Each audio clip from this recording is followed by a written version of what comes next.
The warning bells screamed across the bridge of the Zephyrine research station as Commander Vex-9 stared at the impossible readings on his screen. 3 entire star systems had gone dark in the past cycle, their signals simply vanishing from the Galactic communication network. The ancient texts spoke of such things, but no living being had ever witnessed them. "Commander, we're receiving multiple distress signals from the Outer Rim," reported his communications officer, her tentacles trembling as she worked the controls.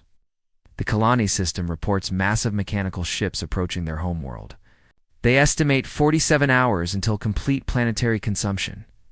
Vex-9 felt his respiratory sacs contract with fear. The Devourers had awakened. After sleeping for 10,000 cycles in the dark spaces between galaxies, the ancient mechanical race had returned to feast on living worlds. His people had grown soft and peaceful in the long era of galactic harmony. They had no weapons, no warriors, no concept of the total war that was coming for them all. "Send the signal," he whispered, knowing it was their only hope. "Broadcast the old emergency frequencies. Perhaps someone in the galaxy still remembers how to fight." Across the void of space, the human vessel UHS Defiance drifted silently through the asteroid belt of an unnamed system. Captain Jake Morrison sat in his command chair. Reviewing the latest reports from Earth, the Third World War had ended only 5 years ago, leaving humanity scarred but united in their determination to never again face extinction alone. How they searched the stars, hoping to find others who might understand the price of survival. "Captain, we're picking up something strange," called out Lieutenant Alex Turner from the communications station. "How multiple alien signals on emergency frequencies?" "They're asking for military assistance against something called the Devourers." Jake leaned forward, his weathered face showing interest for the first time in months. Earth's government had sent them to explore, to make contact, to learn about the galaxy beyond their small corner of space. They had found scattered evidence of alien civilizations, but nothing like direct communication. "Can you translate it?" "Working on it, sir. Dr. Carter thinks she can make sense of the linguistic patterns." Alex paused, listening to his earpiece. "Sir, there are dozens of these signals. Entire star systems are calling for help. Whatever these Devourers are, they're moving fast and leaving nothing behind." Dr. Lisa Carter appeared on the bridge, her tablet showing complex waveform patterns. As the ship's xenobiologist and linguist, she had spent years preparing for this moment. "Captain, I've managed to piece together fragments from 3 different species. They're describing mechanical ships the size of moons, consuming entire planets for raw materials. The attack started 6 days ago in the Outer Rim and are moving toward the galactic core." Jake studied the data, his military mind already working through the implications. Humanity had survived by learning to fight impossible odds, by turning disadvantages into strengths, by refusing to surrender when any rational species would have given up. These aliens were asking for something humanity understood better than anyone else in the galaxy. "What's their military response been so far?" Lisa looked confused by the question. "That's what's strange, Captain. From what I can understand, they don't have militaries. These species seem to have evolved past warfare entirely. They're asking for help because they literally don't know how to fight back." The bridge fell silent as the implications sank in. Jake had read about such theoretical civilizations in Earth's xenobiology texts, species so advanced and peaceful that they had forgotten violence entirely. Humanity had always assumed such beings would be extinct, unable to survive the harsh realities of a universe filled with natural disasters, resource competition, and hostile environments. "Sir, we're receiving a stronger signal," Alex reported. "It's coming from a system about 40 light-years from here. The translation software is getting better at their language." The main screen flickered to life, showing a tall, graceful being with pale blue skin and large, frightened eyes. When it spoke, the computer's translation came through in broken but understandable English. "Unknown vessels. This is Elder Vexuna of the Zephyrian Science Council. Our system is under attack by ancient machines we cannot stop. They consume worlds, leaving nothing behind. We have detected your transmission offering military aid. Please, if you can hear this, we need help. We have knowledge, technology, resources to trade, but we have no weapons, no soldiers, no way to fight. Our children are dying. Please respond. Jake stood from his chair, feeling the weight of decision settle on his shoulders. Earth's government had given him broad authority to make first contact decisions, but they had never imagined anything like this. An entire galactic community was calling for help, and humanity might be the only species capable of providing it. Your assessment of their technological level, far beyond ours in most areas, Captain? Their communication systems alone are centuries ahead of anything we have. But you're right about the military aspect. I'm detecting no weapons, signatures, no defensive installations. It's nothing that suggests they've ever had to fight for survival, Commander. Ben Hayes, Jake's second in command, stepped forward. Sir, if these Devourers are as dangerous as described, we might be looking at a genocide on a galactic scale. Our weapons and tactics might be primitive compared to their technology, but we understand war in a way they apparently don't. Jake nodded slowly. Humanity had earned its knowledge of warfare through millennia of conflict, through world wars that nearly destroyed their entire species, through the hard lesson that sometimes violence was the only answer to violence. These peaceful aliens had never learned those lessons, had never needed to until now. Open a channel to Earth Command, he ordered. Priority Alpha Communication. I need to speak with Admiral Chen immediately. While Alex worked to establish the quantum communication link, Jake studied the alien's face on the screen. The being's expression reminded him of civilians he had seen during the war. People who had never imagined they would need to fight for their lives. The difference was that humanity had warriors to protect those civilians. These aliens had no one. Connection established. Captain. Admiral Chen's face appeared on a secondary screen, her expression serious as always. Captain Morrison. Report, Admiral. We've made contact with multiple alien civilizations. They're under attack by an ancient mechanical race and requesting military assistance. From what we can determine, these species have no military capabilities whatsoever. Chen was quiet for a long moment, processing the information. Assessment. Oh, threat level? Unknown, but potentially extinction level for multiple species. The aliens describe planet-consuming machines moving toward populated systems. If their descriptions are accurate, we're looking at technology far beyond current human capabilities. And you believe humanity should respond? Jake looked around his bridge, seeing the faces of men and women who had signed up to explore the unknown, to represent humanity among the stars. They were soldiers and scientists, people who understood both the cost of war and the price of allowing evil to triumph through inaction. Admiral, we've spent our entire history learning how to survive against impossible odds. These people are calling for help because they never learned how to fight. If we don't respond, there might not be anyone left to make contact with. Admiral Chen studied him through the communication link, weighing the risks and possibilities. Earth's population was still recovering from their own near extinction. But they had built their society on the principle that strength should protect the weak. Very well, Captain. You have authorization to render assistance as you see fit. Additional ships will be dispatched to your location within the week. Try not to start an interstellar war. Understood, Admiral. Jake. Jake turned back to the main screen where the alien's image still waited. Alex. Open a response channel to the Zephyrian system. The communications officer nodded. Channel. Open, sir. Jake took a deep breath, knowing that his next words would change the course of galactic history. Elder Vexuna, this is Captain Jake Morrison of the human vessel UHS Defiance. We have received your distress call and are responding. Humanity stands ready to assist in your defense against the Devourers. We are en route to your system and will arrive in 36 hours. Hold on. Help is coming. The alien's face showed an expression that needed no translation. Hope. The UHS Defiance dropped out of hyperspace at the edge of the Zephyr system, and immediately every alarm on the bridge began screaming. Captain Jake Morrison gripped his command chair as the tactical display showed what remained of the outer planets. Where 3 worlds had once orbited, only debris fields and metal fragments drifted in the darkness. Captain, I'm reading massive energy signatures near the 4th planet, reported Lieutenant Alex Turner, his voice tight with controlled fear. Whatever did this is still here. Through the view screen, they could see them. The Devourers looked exactly as the alien transmissions had described, but seeing them in person was different. Each mechanical ship was the size of a small moon, its hull covered in mining equipment that could strip a planet down to its core in days. Swarms of smaller craft moved around the massive vessels like insects, carrying chunks of processed matter. Back to the motherships. "My God," whispered Dr. Lisa Carter, studying her sensor readings. "They're not just destroying the planets.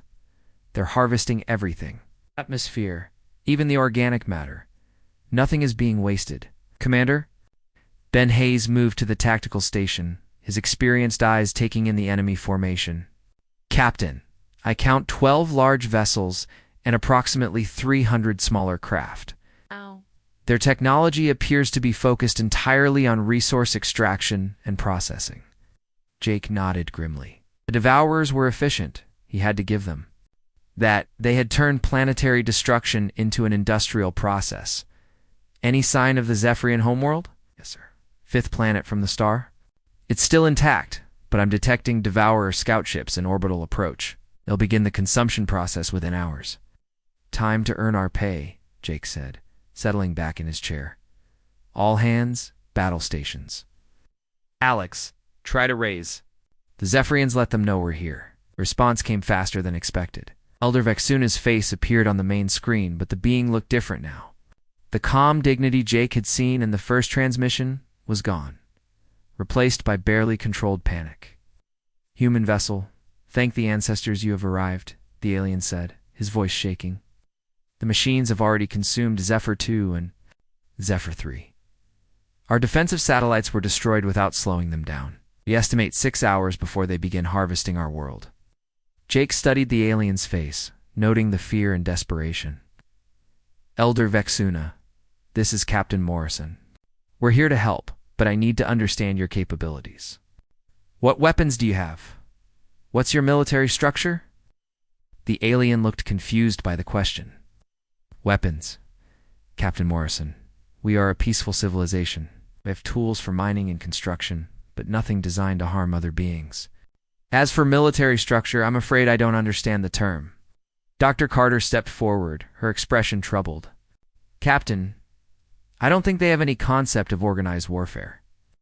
Their language doesn't even have words for many military terms." Jake felt a chill run down his spine. These beings were facing an enemy that had perfected the art of destruction, and they literally didn't know how to fight back. It was like watching children face a pack of wolves. "Elder, we're going to help you, but I need you to evacuate your population centers immediately. Move everyone underground or into your strongest structures.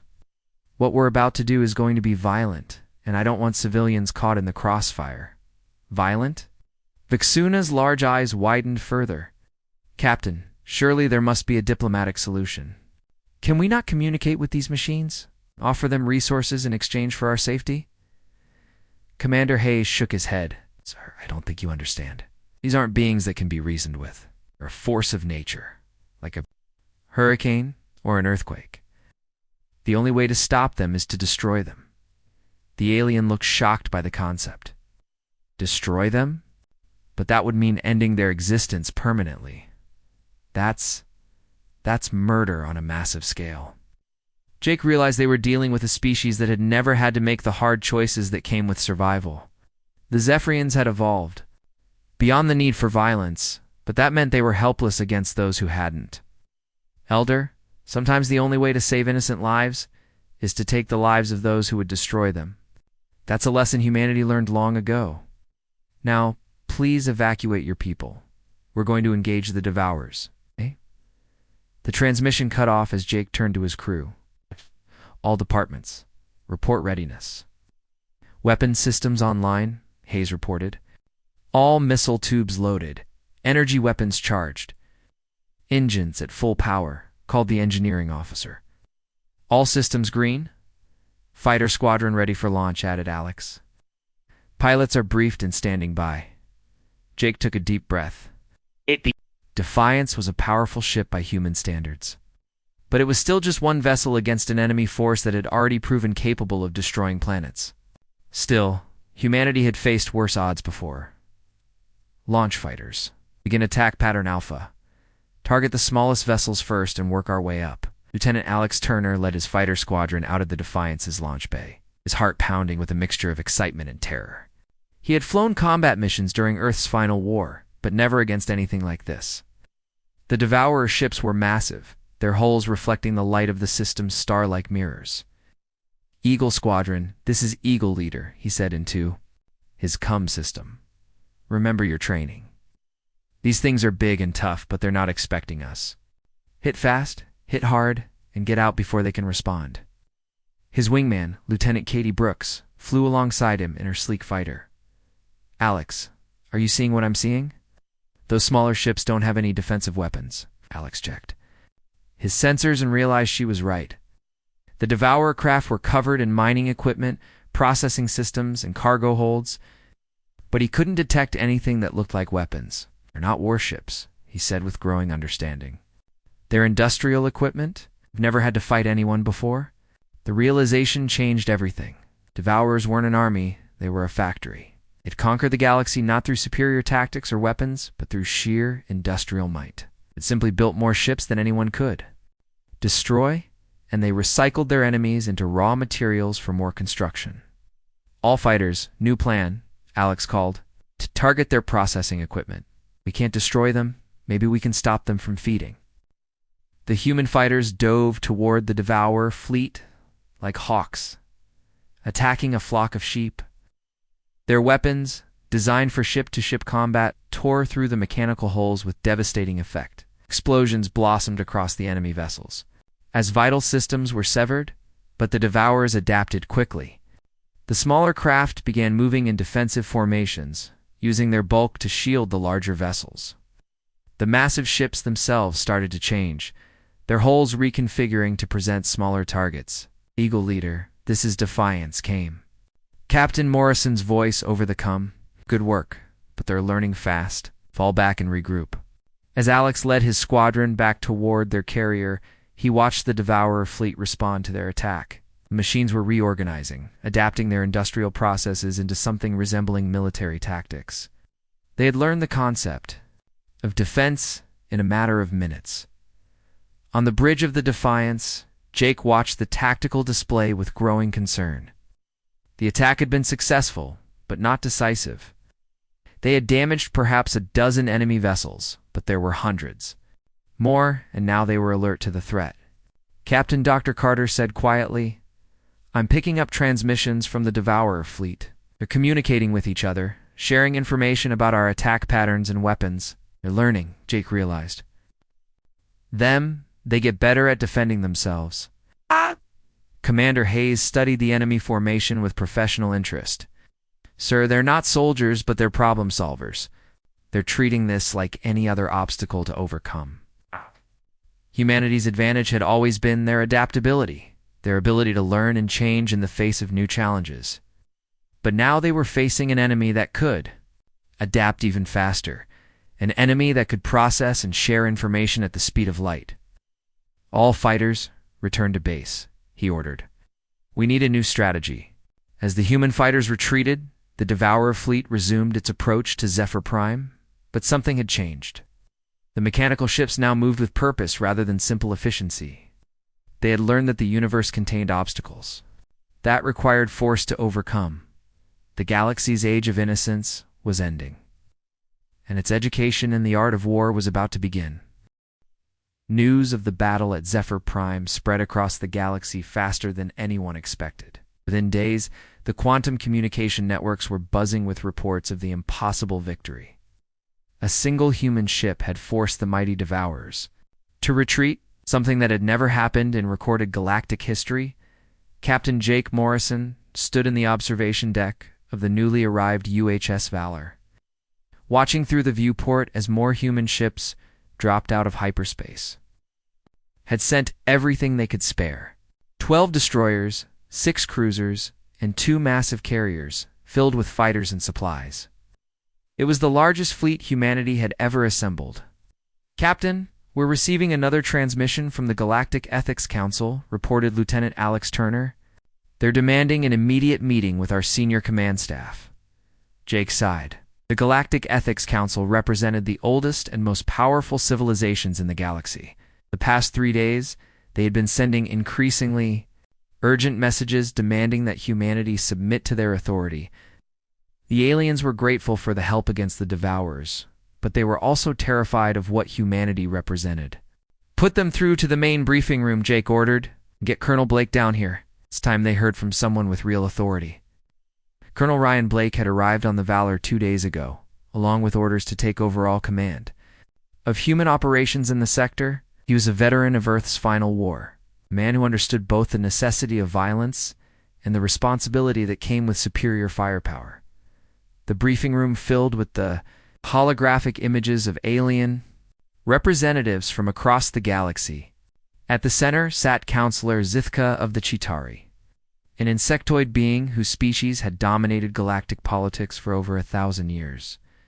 Colonel Blake Zithka began, his translated voice carrying tones of authority and barely concealed. "Fear, we appreciate humanity's assistance in this crisis. However, your species' capacity for violence presents a significant threat to galactic stability. We must insist that all human military personnel submit to violence inhibitor implants before continuing operations." Jake studied the alien representative with calm eyes. Around the table, other species nodded in agreement.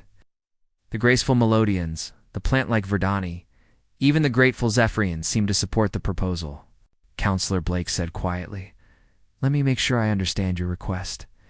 You want us to have devices implanted in our brains that would prevent us from defending ourselves or others. The implants would not prevent defensive actions," Azithka insisted. "They would simply ensure that humans cannot engage in excessive violence or aggressive warfare." Blake leaned back in his chair, a slight smile playing at the corners of his mouth. "And who would determine what constitutes excessive violence?" "You. The Galactic Ethics Council has maintained peace for over 5,000 years. Another representative spoke up. This one was a Verdani, their bark-like skin rustling as they communicated. "We have protocols for resolving conflicts without resorting to the barbaric methods your species employs." "Your protocols," Blake said, his voice still calm but carrying an edge now, "didn't stop the Devourers from consuming 3 star systems. Your 5,000 years of peace made you helpless when real violence came calling." The aliens shifted uncomfortably in their seats. Elder Vexuna of the Zephyrians spoke up. "Colonel Blake, we do not question your effectiveness in combat, but your methods are disturbing to civilized beings. The way you destroy your enemies completely, without offering terms or negotiation, it goes against everything we believe about the sanctity of life." Blake stood up slowly, his hands clasped behind his back. "Counselor Zithka, Elder Vexuna, representatives of the galaxy, let me tell you about Earth." The holographic display behind him lit up with images of humanity's homeworld, not the peaceful cities and green landscapes the aliens expected, but scenes of natural disasters, predators, and hostile environments. "This is where humanity evolved," Blake continued. "A world where the weather can kill you, where animals hunt in packs, where the ground itself can open up and swallow entire cities. We call it a death world, and most species in the galaxy couldn't survive there for a day." Images flashed across the screen. Hurricanes that could level cities, earthquakes that reshaped continents, volcanoes that blocked out the sun for years. Then came the predators. Lions stalking prey across savannas, sharks patrolling ancient oceans, bears that could tear through metal. "Every day on Earth was a fight for survival," Blake explained. "Not just against other humans, but against the planet itself. We learned to be violent because violence was the only thing that kept us alive. We learned to fight in groups because alone we died." Dr. Amy Foster stepped forward, carrying a data tablet filled with her research. "May I address the council, Colonel?" "Yes." Blake nodded, and Amy activated her own presentation. Where Blake had shown Earth's dangers, she showed humanity's responses to them. "What Colonel Blake isn't telling you is how we adapted," she said. "Other species might have evolved thicker skin or natural weapons. Humans evolved something more dangerous. We evolved the ability to remain calm and think clearly under extreme stress. The display showed brain scans, comparing human neural activity to that of other species during simulated combat situations. When faced with life-threatening situations, most intelligent species experience neural shutdown. Fear overrides rational thought. Humans are different. We get more focused, more creative, more determined the worse the situation becomes. Counselor Zithka studied the data with growing unease. You're saying that humans become more dangerous when they're losing? That's exactly what I'm saying, Amy confirmed. It's called the stress response, and it's what allowed us to survive on a world that tried to kill us every day. When you corner a human, when you threaten what they're protecting, they don't give up. They get creative. Colonel Blake resumed control of the presentation. The violence inhibitors you want to implant in our brains would remove the very trait that makes us effective against the Devourers you'd be asking us to become.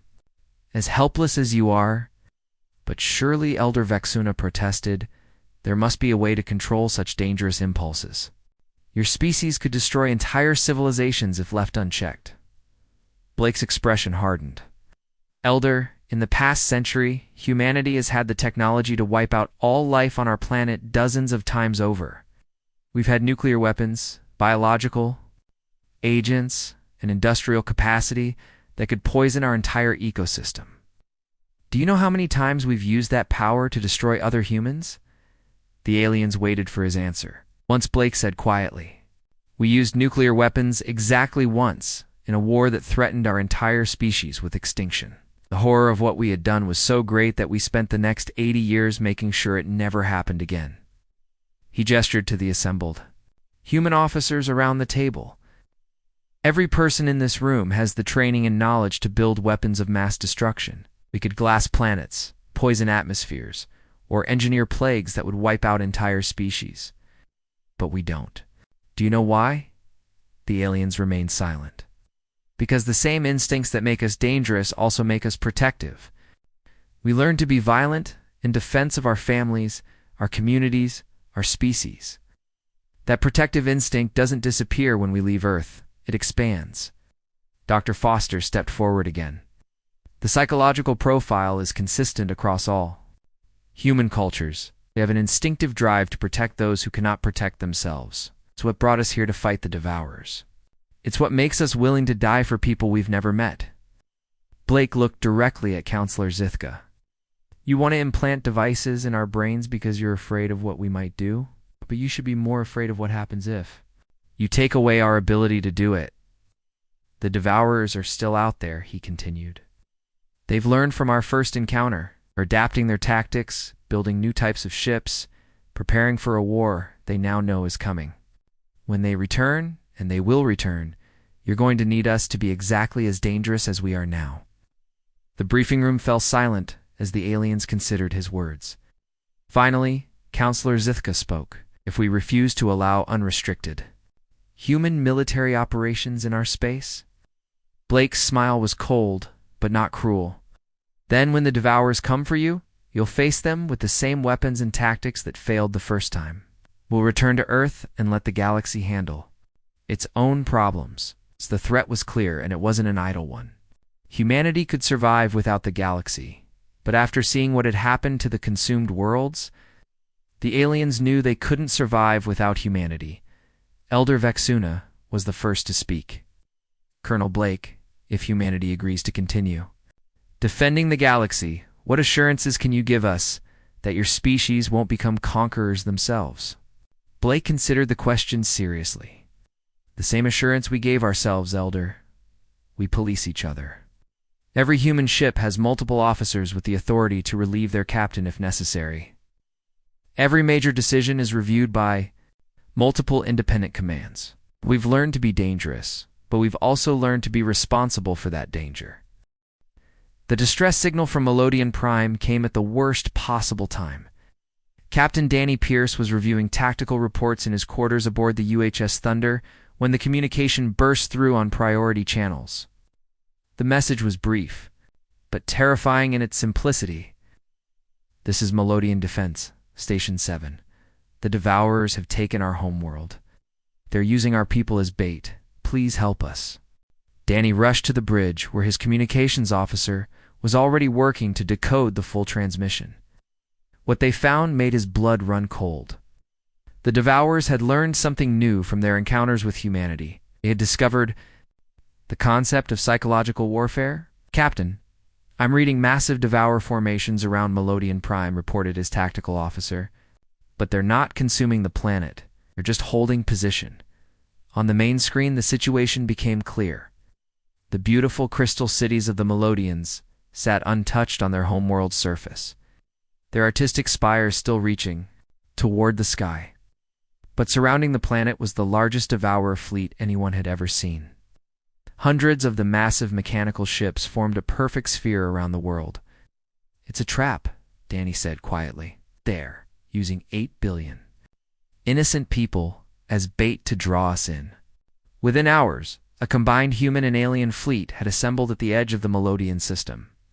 The human ships were joined by vessels from every major species in the galaxy. Even the cautious Chitauri had sent warships, their first military action in over 1,000 years, Colonel. Blake's image appeared on the main screen as the fleet commanders held their strategy meeting. "Intelligence confirms that the Devourers have surrounded Melodian Prime with their entire remaining force. Our scouts estimate over 300 capital ships and thousands of smaller craft."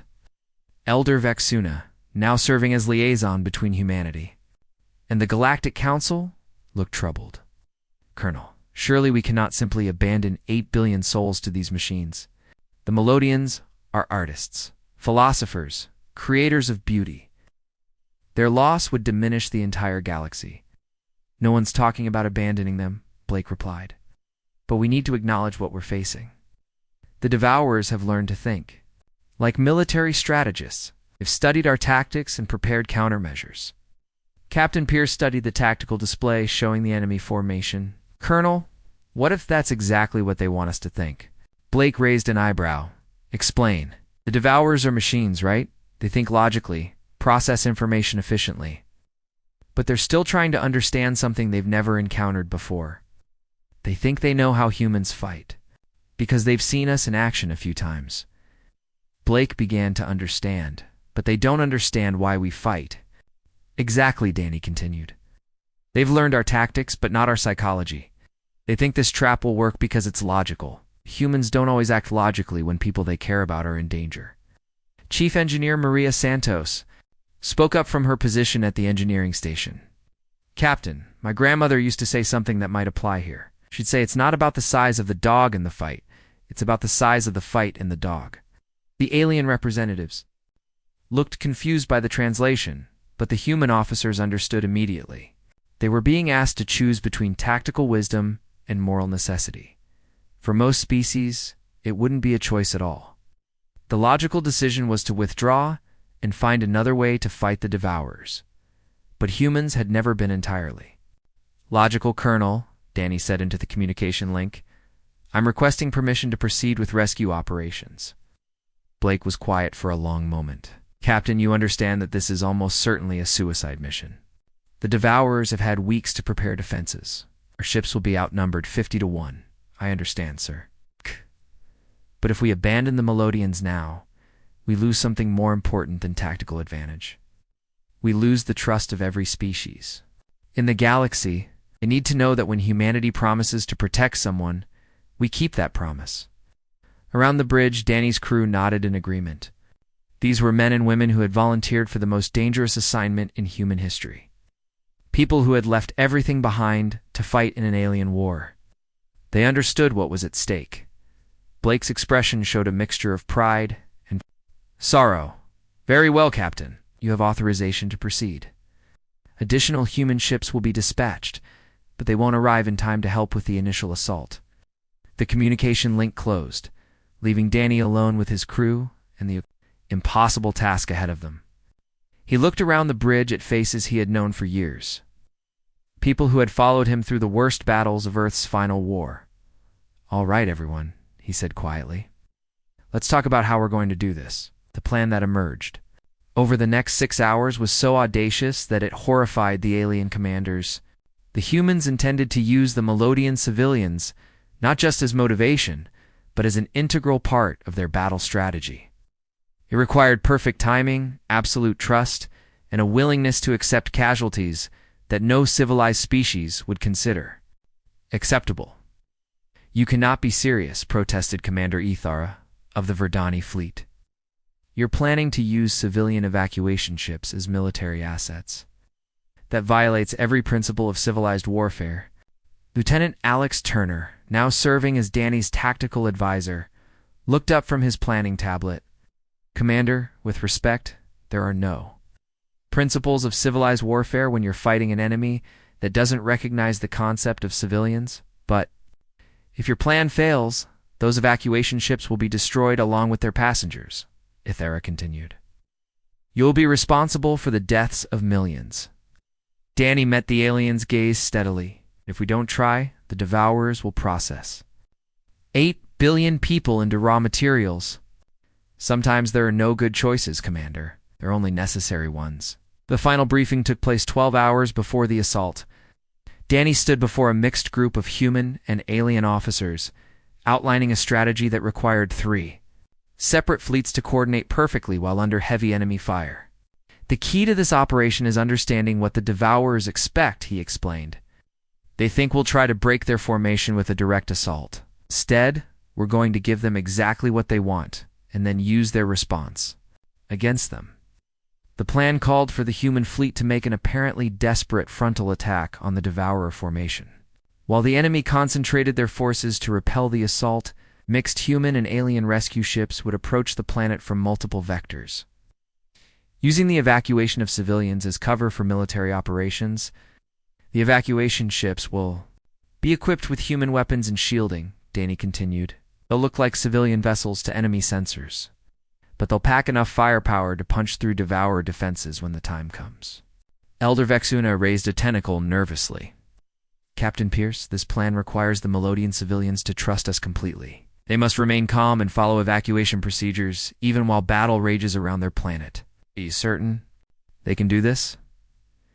Danny smiled grimly. "Elder, the Melodians are artists. They understand the difference between performance and reality better than anyone. When we tell them this is their greatest performance, they'll understand what we need." The assault began 18 hours later. Danny led the human fleet in a headlong charge toward the Devourer formation, his ships spreading out in what appeared to be a classic frontal assault. The enemy responded exactly as predicted, concentrating their firepower and moving to intercept the human vessels. "All ships, begin evasive maneuvers," Danny ordered as enemy fire began to light up the space around them. "Make it look good, but don't get yourselves killed." The human ships danced through the enemy fire with practiced skill, taking hits but avoiding critical damage. To outside observers, it looked like a desperate gamble. Final attempt to break the Devourer blockade through sheer audacity. But while the enemy focused on the human fleet, the real operation was beginning on the planet's surface. Melodian. Civilians, briefed on their role in the plan, began boarding evacuation ships with calm efficiency. Each vessel appeared to be a simple transport, but hidden beneath civilian modifications were weapon systems and military-grade shielding. Evacuation. "Fleet, this is Thunder!" Danny called over the tactical network. "The enemy attention is focused on us. You are clear to begin extraction."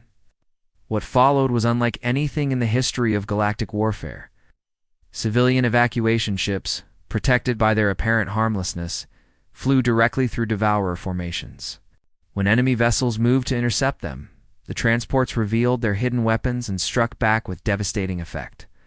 The Devourers had planned for human military tactics, but they had never encountered anything like this.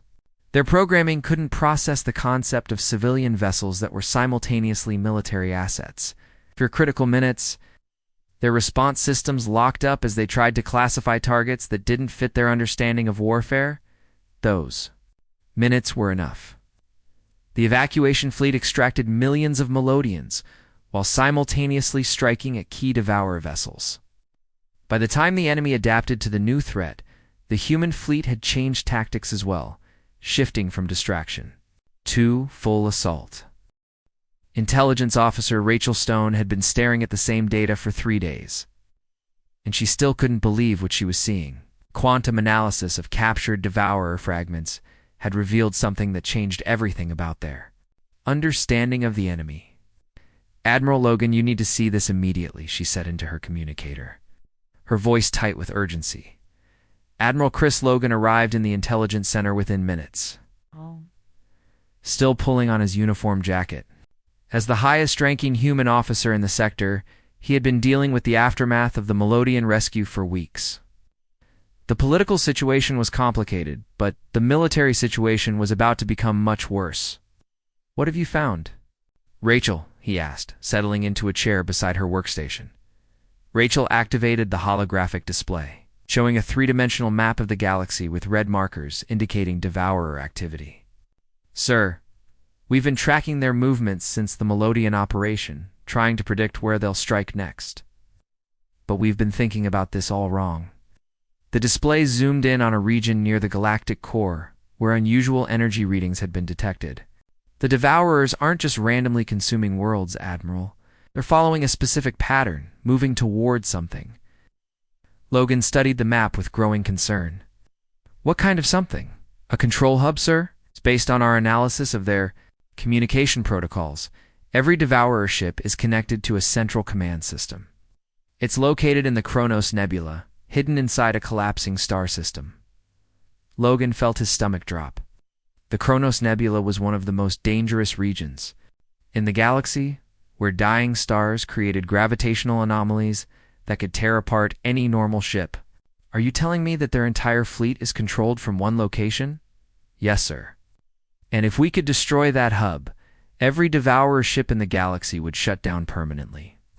The threat would be over." Logan stared at the display for a long moment, processing the implications. "Rachel, what are the odds of successfully reaching this hub?" Her expression told him everything he needed to know. "0, sir. The gravitational fields around the dying star are impossible to navigate. Any ship that gets close enough to attack the hub will be crushed by tidal forces. Unless we use ships specifically designed to operate in those conditions, ships that can be sacrificed to complete the mission." Logan understood immediately. They were talking about a suicide mission, a one-way trip into the heart of a stellar graveyard. He thought about the crews under his command, men and women who had already sacrificed so much to protect people they had never met. How many ships would we need?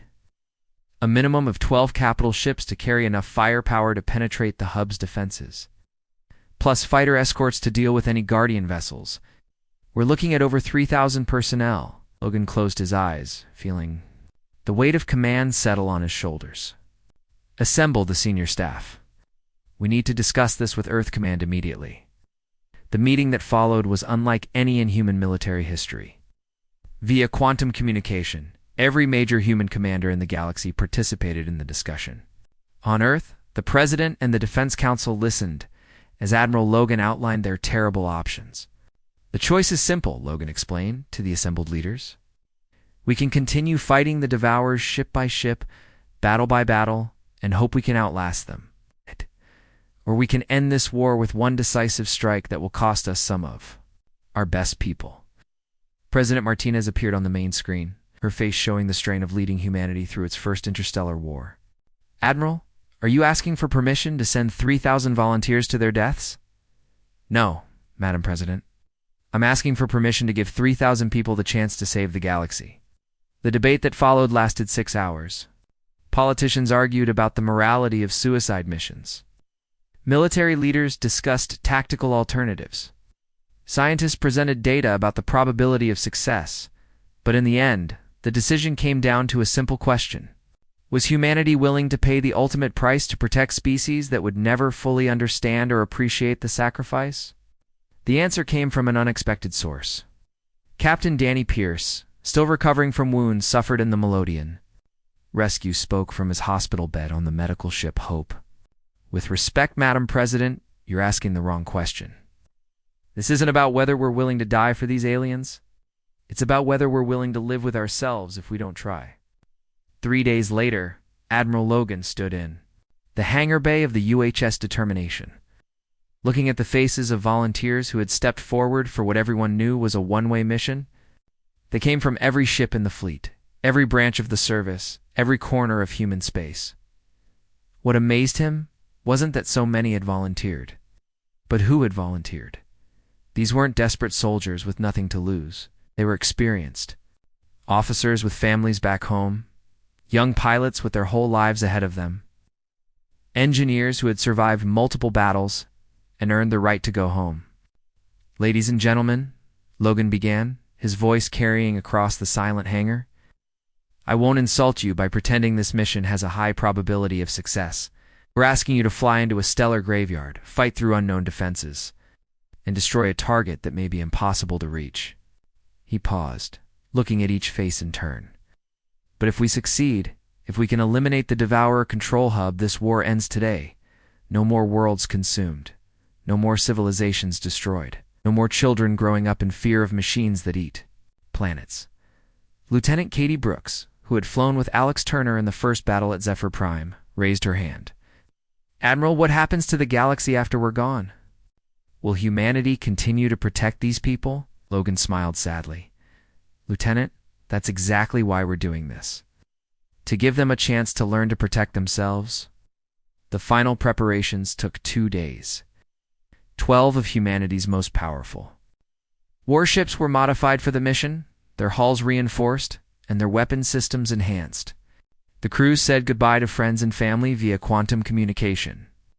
Leaving messages that wouldn't be delivered until after the mission was complete, Dr. Amy Foster came aboard the Determination as the fleet's xenobiologist, carrying research, data that might be crucial for understanding the Devourer hub. When Logan questioned her presence on a suicide mission, her answer was simple. "Admiral, I've spent my career studying how species adapt to survive. If we're going to end this threat permanently, we need to understand exactly what we're destroying." Journey to the Kronos Nebula took 18 hours. As the fleet approached the chaotic region of space where dying stars created gravitational anomalies, the crews made their final preparations. Weapons were loaded, systems were checked, and final messages were recorded. "All ships, this is Determination," Logan broadcast as they entered the nebula. "Remember, we're not just fighting for ourselves today. We're fighting for every species in the galaxy, including some that haven't been born yet." The hub was exactly where Rachel's intelligence had predicted, hidden in the twisted space around a collapsing red giant.